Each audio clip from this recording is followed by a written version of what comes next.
Bismillahirrahmanirrahim. Assalamualaikum warahmatullahi taala wabarakatuh. Waalaikumsalam warahmatullahi wabarakatuh.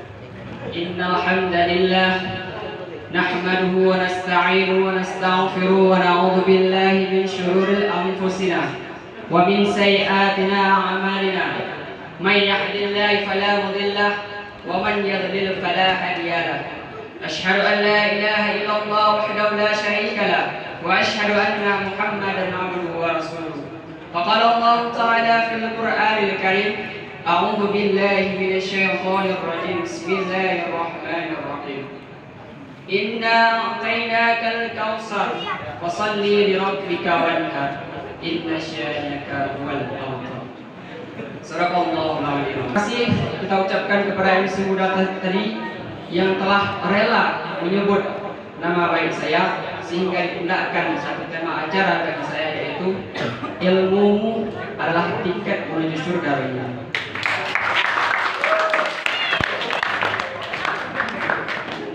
Ma'asyiral muslimin rahimakumullah. Man salaka tariqan yaltamisu fihi 'ilman sahalallahu bihi tariqan ilal jannah. Barang siapa yang menempuh jalan mencari ilmu, maka Allah akan memudahkan baginya jalan menuju surga. Dalam hadis tersebut, kenapa Nabi mengkhususkan jalan yang termudah menuju surga adalah dengan cara mencari ilmu agama?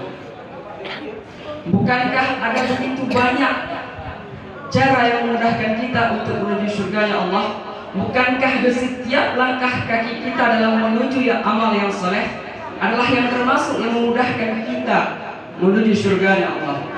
Lalu kenapa Nabi mengkhususkan jalan termudah tersebut hanya bagi orang-orang yang menuntut ilmu agama? Jawabannya, karena yang memudahkan engkau menuju surga ya Allah yaitu dengan cara kamu menuntut ilmu agama, itu lebih mudah, lebih baik daripada ketimbang cara yang lain. Karena dengan engkau tahu tentang ilmu, maka akan terbuka cakrawala tentang kebaikan. Dengan engkau tahu tentang ilmu, maka engkau akan tahu mana prioritas dalam beramal yang soleh. Dan dengan ilmu, engkau bisa bersifat hikmat dan bijak. Dan dengan ilmu pula kamu bisa mengontrol, bisa mengukur semangat kemampuanmu dalam pendidikan.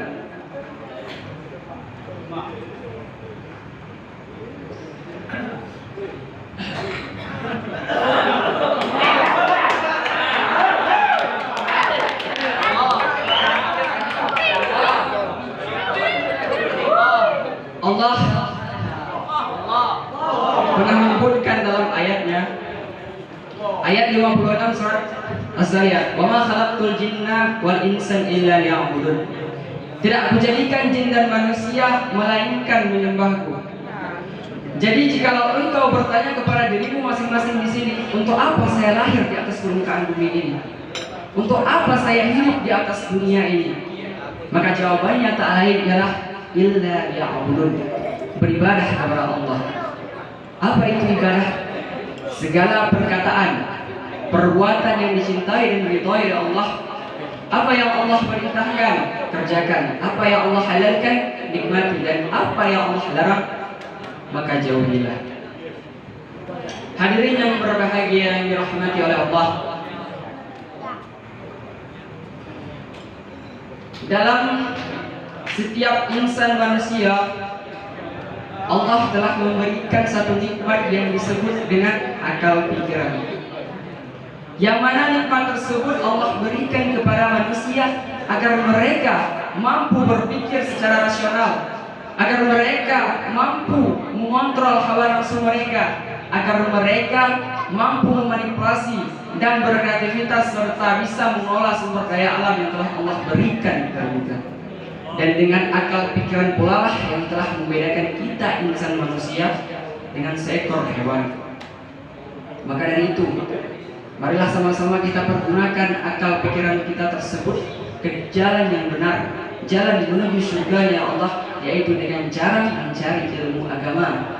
Sebab mencari ataupun belajar ilmu agama merupakan suatu kewajiban bagi kita masing-masing. Semakin kita memiliki ilmu, maka kebahagiaan dunia bisa kita rengkuh.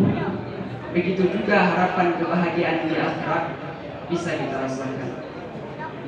Namun yang paling disayangkan dalam dunia ilmu pendidikan sekarang, bagi seorang pelajar masih terdapat yang namanya sifat pemalas yang membendung serta menghambat semangat belajar, yang membuat dia selalu menunda-nunda dan bermalas-malasan, seolah-olah waktu yang begitu panjang selalu menyertainya. Jika kita memiliki impian yang besar tetapi memilih untuk menjadi pemalas adalah cara yang paling indah untuk menjadi gila. Mana bisa seorang pemalas bisa mewujudkan impiannya kalau dia memikirkan impiannya tanpa melakukan apa-apa, lama-lama dia bisa menjadi gila. Lebih baik bodoh tetapi rajin ketimbangkan pemalas. Orang yang bodoh setidaknya dia memiliki sifat berjuang keras yang akan membawakan hasil baginya nanti. Tetapi jika orang yang pintar yang hanya bermalas-malasan dan tidak melakukan apa-apa, maka dia juga tidak akan menjadi apa-apa.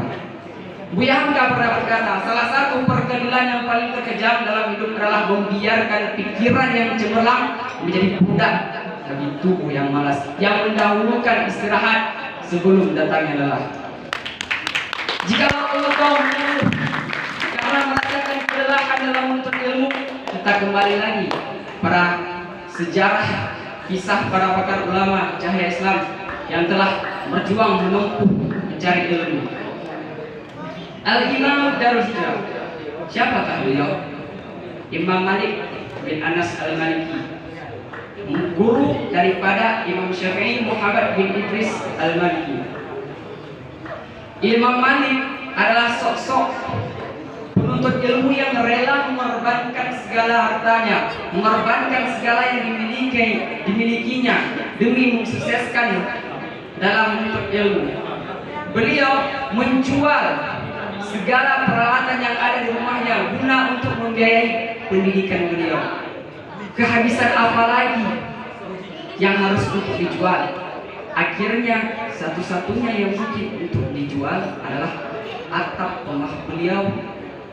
Beliau copot di atap rumah beliau dan kemudian beliau jual untuk mendapatkan uang guna untuk membiayai masa pendidikan beliau. Imam Bukhari Muhammad bin Ismail adalah sosok ulama hadis yang kita kenal, yang masyhur, yang mana dalam pendidikan masa juang beliau rela mengorbankan segala pakaian beliau guna untuk membeli tinta, membeli kertas dan segala keperluan beliau dalam menuntut. Bayangkan pengorbanan beliau dalam masa yang serba kekurangan itu. Beliau mampu berprestasi, beliau mampu menghafal hadis, ribuan hadis beliau hafal, bahkan jutaan puluh hadis beliau hafal. Lalu kenapa di antara sebagian kita yang masih di sini masih mengeluh dan bermalas-malasan? Coba engkau pikirkan berapa lama engkau berada di sini? 1 tahun, 2 tahun, bahkan sampai 7 tahun lamanya. Berapa lama engkau berada di sini? Berapa banyak ilmu yang telah engkau damba? Berapa luas sumber ilmu pengetahuanmu? Harusnya dalam jangka waktu begitu lamanya engkau telah bisa mengubah dirimu, engkau telah bisa meningkatkan kualitas ilmumu. Tetapi karena engkau terlalu bermalas-malasan dan terlalu bersantai, akhirnya uang orang tuamu yang mungkin bisa dialokasikan kepada hal yang lain, atau mungkin bisa untuk membiayai haji mereka, bukankah terbuang begitu saja? Puncak permasalahannya karena kenapa? Karena engkau terlalu bersantai, bermalas-malasan dan sering menunda waktu.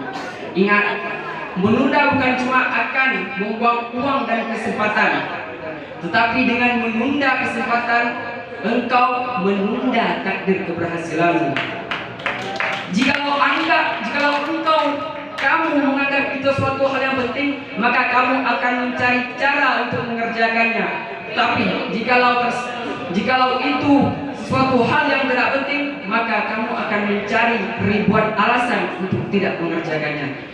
Hanya inilah yang dapat saya sampaikan. Wabillahi taufiq wal hidayah. Assalamualaikum warahmatullahi taala wabarakatuh.